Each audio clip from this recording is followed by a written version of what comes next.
अक्टूबर 2021 रात के करीब 9 बजे आप अपने दोस्तों को व्हाट्सएप कर रहे हो कि अगर तू बाजार गया है तो मैगी ले आना भाई। पर जैसे ही आपने मैसेज सेंड किया तो मैसेज सेंड ही नहीं हो रहा था। और आप सबको पता है कि क्यों? फेसबुक डाउन हो गया था और लोगों का तो जैसे जीना हराम हो गया जब फेसबुक की वजह से व्हाट्सएप और इंस्टाग्राम भी डाउन हो गया था। फेसबुक की माने तो उनके राउटर्स में कोई दिक्कत आ गई थी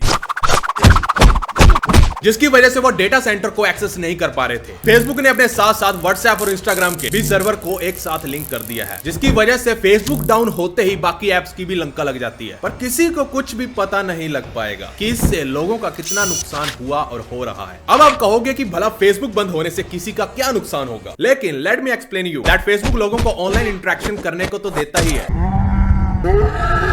पर उसके साथ साथ वो लोगों को एड्स भी दिखाता है, विज्ञापन, जिसे कंपनीज लाइक छोटे छोटे बिजनेसेस भी यूज करते हैं अपने व्यापार को फैलाने के लिए, बढ़ाने के लिए। और उन एड्स को लगाने के लिए फेसबुक तो उनसे पैसा लेता ही है। तो हुआ ना नुकसान। नाउ सपोज किसी छोटे बिजनेस ने कोई इवेंट ऑर्गेनाइज किया है और फेसबुक पर उसकी एड पोस्ट की है और अचानक से फेसबुक बंद हो जाता है, जिसकी वजह से एक तो उस छोटे बिजनेस का एड का पैसा अटक गया और दूसरा कि उस इवेंट पर इतने लोग भी नहीं पहुंच पाएंगे, जिससे उस कंपनी को इस इवेंट से इतनी कमाई भी नहीं हो पाएगी। तो अल्टीमेटली हुआ ना नुकसान। एस्टिमेट की बात की जाए तो यूएस की इकोनॉमी को सिर्फ फेसबुक के 6 घंटे बंद रहने से $230 मिलियन का नुकसान हुआ। तो सोचो इंडिया को कितना हुआ होगा, जो कि फेसबुक का सबसे बड़ा यूजर है with around 340 million users from India. 340 million लोग जो फेसबुक इंडिया में ही यूज करते हैं। यह सब इसलिए क्योंकि हमारा जो इंटरनेट है इस समय फेसबुक जैसी कंपनी सेंट्रलाइज करने की कोशिश कर रही हैं, जिसकी वजह से यूजर्स का डेटा और प्लेटफॉर्म का एक्सेस सिर्फ एक एंटिटी के पास आ जाता है, जैसे कि फेसबुक, एंड देन उसी डेटा को फेसबुक जैसी कंपनी अपने हिसाब से एक्सप्लॉइट करना चालू कर देती हैं। तो लग गई ना आपकी लंका।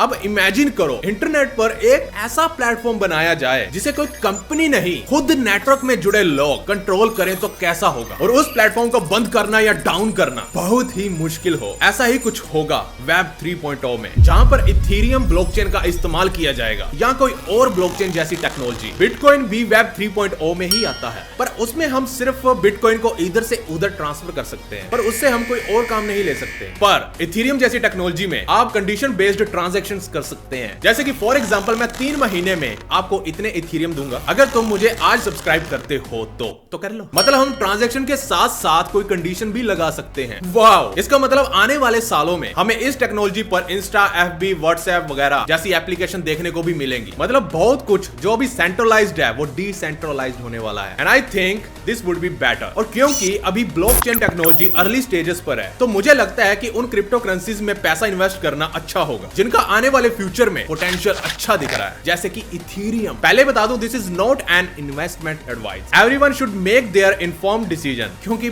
पैसे का मामला है भाई। क्रिप्टो करेंसी की पोटेंशियल इंडिया में इतनी ज्यादा बढ़ गई है कि बॉलीवुड के स्टार्स जैसे कि अमिताभ बच्चन और सलमान खान, इन्होंने खुद की NFT भी निकाल दी है, जिसे लोग परचेज कर सकते हैं, खरीद सकते हैं और ट्रेड कर सकते हैं, साथ ही मुनाफा कमा सकते हैं। और NFT जो कि एक ब्लॉकचेन बेस्ड एसेट है, इनसे काफी ज्यादा मुनाफा कमाया जा सकता है। जितना रेयर आपका NFT होगा उतनी ज्यादा इसकी कीमत होगी। फॉर एग्जांपल ये वैसा ही है जैसे कि फरारी सिर्फ 500 कारें बनाए और फिर उन्हें ऑक्शन करे, तो वो एक तरह से रेयर हो जाएंगे और उनकी कीमत भी ज्यादा मिलेगी। जिनको क्रिप्टो के बारे में नहीं पता, तो इसकी इन्वेंशन ही बैंक सिस्टम को डिसेंट्रलाइज्ड करने के लिए हुई थी 2008 की मंदी के बाद, बैंक सिस्टम फेलियर होने की वजह से। तो 2009 में सतोशी नाकामोटो ने बिटकॉइन नाम की करेंसी इस दुनिया को दी, ताकि करेंसी में ट्रांसपेरेंसी बनी रहे। और बिटकॉइन की कमी को दूर करने के लिए 2015 में इथेरियम को लाया गया, क्योंकि ये डिसेंट्रलाइज्ड होने के साथ साथ स्मार्ट कॉन्ट्रैक्ट की फंक्शनैलिटी के साथ बनाया गया था, ताकि आगे चलकर इसके ऊपर नई नई एप्स भी चलाई जा सके। और आने वाले समय में यही होगा, डिसेंट्रलाइज्ड ऐप इथेरियम पर रन किया करेंगे और फिर आपको फेसबुक जैसी लुच्ची ऐप से छुटकारा मिल सकता है, जो कि हमारे जैसे यूजर्स का डेटा सेंट्रलाइज करने पर तुली हुई है। अब हमें यह तो पता चल गया कि इथेरियम ही फ्यूचर है, पर हमें यह भी पता होना चाहिए कि जो इथेरियम इस समय 3.5 लाख का है, वही फ्यूचर में बिटकॉइन को भी पीछे छोड़ देगा। तो अभी से जो इसके अंदर इन्वेस्टमेंट कर गया, वो फ्यूचर में बहुत मुनाफा पाएगा। अब सवाल आता है कि इसे खरीदे कहां से? दोस्तों ये है WazirX, जो कि बेहद ही आसान और इंडिया का सबसे बड़ा क्रिप्टो ट्रेडिंग प्लेटफॉर्म है। यहाँ पर आप क्रिप्टो करेंसी खरीद या बेच सकते हो। तो आप कैसे यहाँ से कमा सकते हो? इसके 2 तरीके हैं, या तो आप शॉर्ट टर्म इन्वेस्टमेंट कर सकते हो या लॉन्ग टर्म। शॉर्ट टर्म में तो वही है, आज आप इंडियन रुपी में कोई कॉइन खरीद लीजिए और उसकी कीमत बढ़ने पर उसे बेच दीजिए और फिर दूसरी करेंसी में इन्वेस्ट कर दीजिए। बहुत ही सिंपल इंटरफेस है इसका। आप अपने भारतीय बैंक अकाउंट से बहुत ही आसानी से ट्रांजैक्शन कर सकते हैं। और सबसे खास बात, यहाँ पर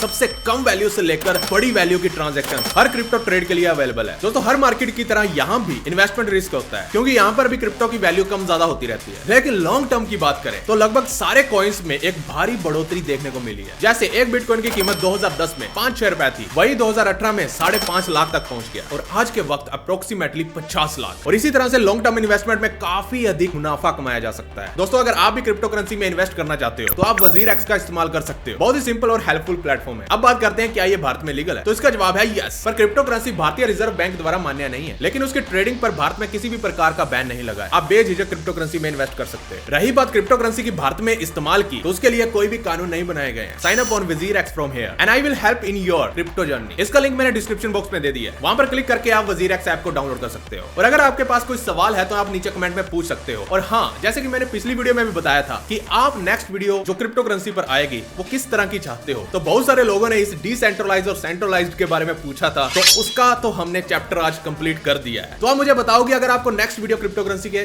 ऊपर चाहिए तो किस तरह की चाहिए, मतलब लाइक ब्लॉकचेन होगी या कुछ भी हो गया, नीचे कमेंट में पूछना मत भूलना, ठीक है। तो ये थी आज की हमारी छोटी सी वीडियो अच्छी लगी तो शेयर ठोको और आज का लाइक हम जितना मर्जी कर देना यार। और बोरिंग जिंदगी से छुटकारा पाने के लिए इस चैनल को सब्सक्राइब करें और साथ वाली टल्ली बिद वाले, ताकि वीडियो अपलोड होती है आपको मिल जाए, क्योंकि जो भी है सिर्फ यही है और कहीं नहीं। तो फिर से मिलते हैं नेक्स्ट एपिसोड में महाकाल के आशीर्वाद से, तो बिना गाली दिए ओके।